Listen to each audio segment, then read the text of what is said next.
Good morning. It is psmit. I'm a professional scientist and I'm also a professional process controller.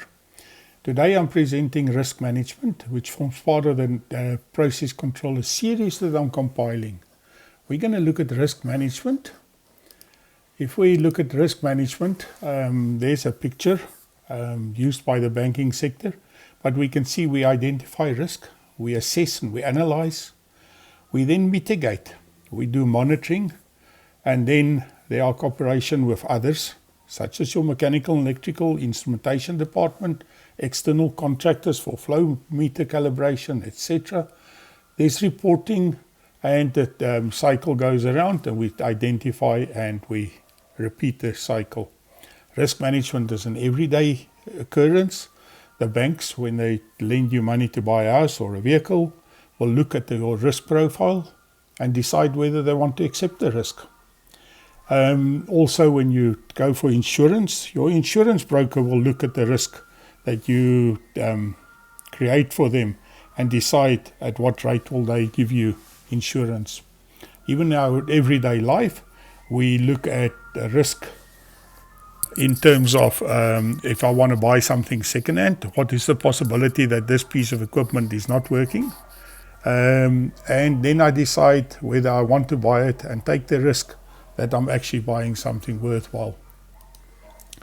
In Blue and Green Drop, risk management forms an integral part of it. We have the water safety planning process, which requires a risk assessment and a risk matrix. We have the wastewater risk abatement planning process, which looks at a risk matrix, the various risks, and how do you mitigate them. Also, in the in-between years, we have the cumulative risk rating, which is an indication of progress made in mitigating risks identified.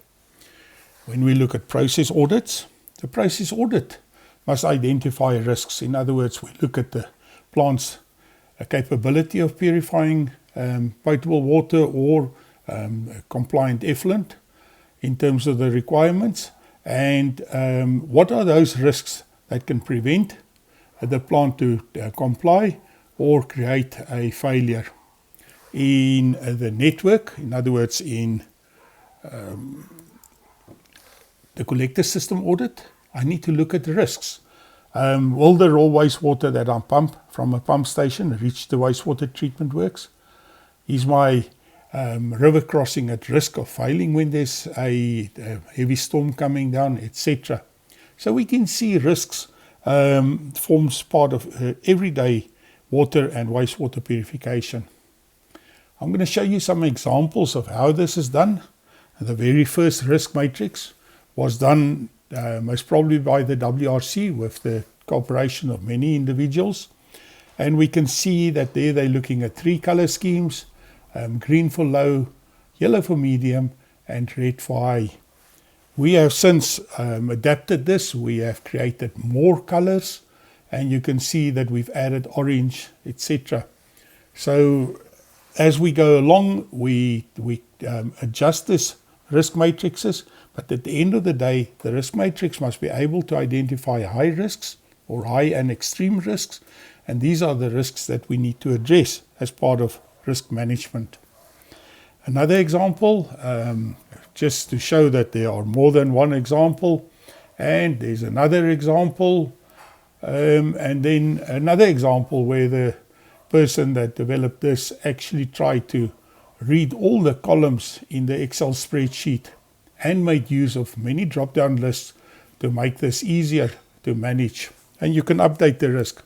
Another example includes something similar, but also a photo of the initial risk and a photo of the abated risk. So you can prove to the assessor that you have taken this risk from here to there.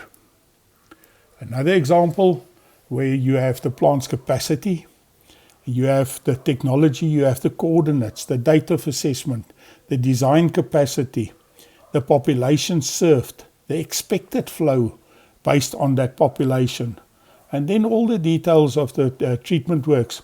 This is a summary page of a treatment works, and you can, by looking at this, you can see where the gaps are. In reporting or the output of these, there are various options. Here's an example where the person compiling this used a summary sheet. So it takes the information from all the sheets, it brings it to one sheet, and it will tell you the effectiveness of the existing controls, the risk classification, and where are those risks. Something similar to what we use in process audits. Another example is a risk summary that tells you what is happening in your system, and another one that will tell you that the problem is not so much with design and planning, but more with operation, followed by maintenance and repairs. So you can immediately see where the focus should be. Risk management, in our case, should consist of meetings, action lists, plans, and a workable method. What I'm going to do in the next few slides is try and introduce a alternative method. So what we do is, a good start, we say, is to select the risks that will be mitigated in the upcoming period, normally a year or 6 months, depending on how you handle your risk management. This could be done by using the spreadsheet and selecting those risks, or you could use an alternative method, which I'm going to describe in the next few slides. So the first step is to list the top risks. In other words, you'll use the spreadsheet and you will list those risks, and you can see there are unique numbers. In this example, the assessor used T for treatment and C for collector, and so it carries on, and we can see that the risks which will be mitigated in this exercise are those highlighted. We then choose one risk, which is actually a combination of two risks. The daily flow meter readings, we should be recording those. It is a legal requirement. I should stay within my water use license or my abstraction. So I should know how much water I'm abstracting. In this case, is a wastewater treatment works. I need to compare it against the design capacity of the treatment works. Treatment works in this case should have an hydraulic and an organic capacity. I then take that risk onto a monthly risk management tool, which I can provide the risk number, the system that I'm looking at, and then a description of the risk. In this case, we say that we should record the inflow and compare that inflow against the capacity of the treatment works. And we say that the existing controls there are readings, but these readings are not taken on a daily basis, so we do not know how far this treatment works is from its design capacity. It's a small pond system, 50 cubes a day, about 600 people, so we can estimate the volume of water that the population should be consuming, and we can estimate the volume of water that should reach the wastewater treatment works. We say to mitigate this risk, we need to take daily readings. So we need to start using the flow meter that is there and start recording those readings and subtracting them, and then see what is the daily flow, because at this stage we had no idea. We need to compare that readings with the design capacity of the works. In other words, is it below 50 cubes? Where are we standing in terms of the way forward? When should the treatment works be upgraded? And then we also need to calibrate the flow meter. It is a legal requirement. So how did we understand this risk better? We started by recording the flow meter readings. In this case, this log sheet only shows flow meter readings, and it's maybe not the correct log sheet for the plant as a whole, but at least we can record the grid, the screenings, the half-hour settling to understand how much raw sludge is in the sewage, and we can record the rainfall to actually look at the inflow to the treatment works. We can see that the total for the month was 1,643 cubes of raw sewage. That is an average of 53 cubic meters of raw sewage per day, where the water, the potable water that went into the system, was 1,506 cubic meters. So the return of 109% is impossible. We will look at the water, and we can see that there's several bulk meters in the system. We can also see that the unfortunately all the borehole are not metered. So we calculate the remaining boreholes to form the raw water entering the water treatment works. We've got an effluent or a final production meter on the treatment works, the water treatment works, and the reservoir inlet. So from the inlet to the treatment works to the reservoir, we can see some losses, but we see negative losses to the outflow meter. So this meter might be problematic, but we've got 3 meters that are reasonably close to each other. We've investigated the flow meter on the outlet of the reservoir, in other words the bulk meter. This pipeline is not full at all times, so we are recording much more water than what we're actually putting into the system. So for this exercise, the bulk meter is not used.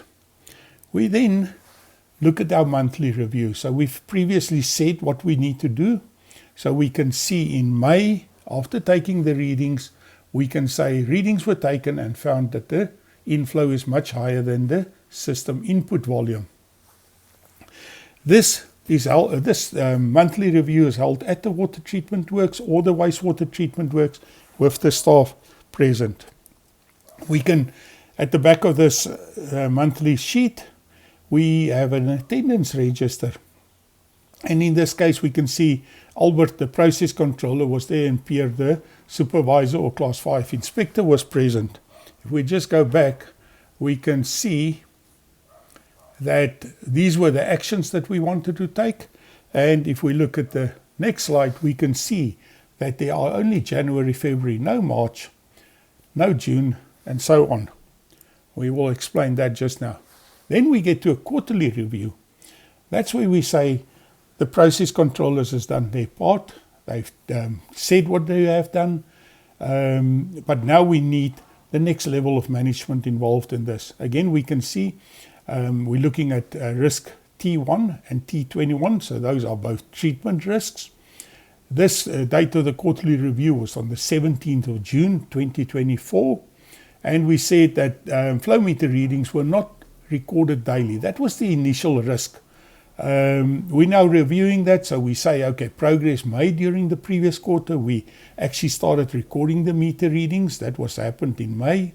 The inflow was higher than the potable water system input volume, and the hydraulic inflow exceeds the hydraulic capacity of the wastewater treatment works. These actions then should lead to other actions that should follow. So we then say, what is the recommendations for the next quarter, which we then need to implement at treatment plant level. So we say, we need to measure the flow height of at the ultrasonic sensor using a flat object. In other words, we don't want to restrict the flow by turning a ruler sideways. It should be held against the wall. We record the height. And there I say we need to record the wetted length. In other words, the wetted height of the water, because a ruler doesn't start at 0 unless you have a special ruler. And we then also ask that we get the flow in liters per second that is displayed at the same time on the recorder. We can then convert the height of the flow and compare that against the recorder flow rate. And we could use a calculation that is readily available to calculate the factor, and then we can use that flow meter and do regular checks in a similar fashion as what we've done. We, however, need to calibrate the flow meter at some stage, but let's do something until we get the flow meter calibrated. All of this information needs to be added to the risk matrix. In other words, I need to go back to the risk matrix. I need to update the progress made on at least an annual basis to show the regulator that we are addressing the risks. As evidence, we will also have those that attended, so we can see the inspector was there. We can see the process controller was there. We also see the operations manager was present. And in this case, we also had a consultant present to assist us with this process. Then just to recap, we say we need to compile a list of the top risks. In other words, those from the spreadsheet. We select those, or we can record all the top risks, but we then select those risks that we want to target for mitigation, and that we will highlight with a highlighter or put an asterisk or do some method. Then we prepare a monthly check sheet for each of these risks. We evaluate the progress monthly. We then review these risks on a quarterly basis with a next level of management, in other words, a line manager above, which has got some more power to make things happen. We use the quarterly reviews to guide us for actions for the next monthly progress monitoring. We update the risk register at least annually, and then once we've mitigated a risk, it's important to select the next high risk on the register. We shouldn't just select 5 and then complete those 5. We should be selecting the next 5. And that is practical risk management. If you want more information, all the forms that I've used in this presentation, they are freely available. You can contact me on the email address as shown on the slide. Thank you very much.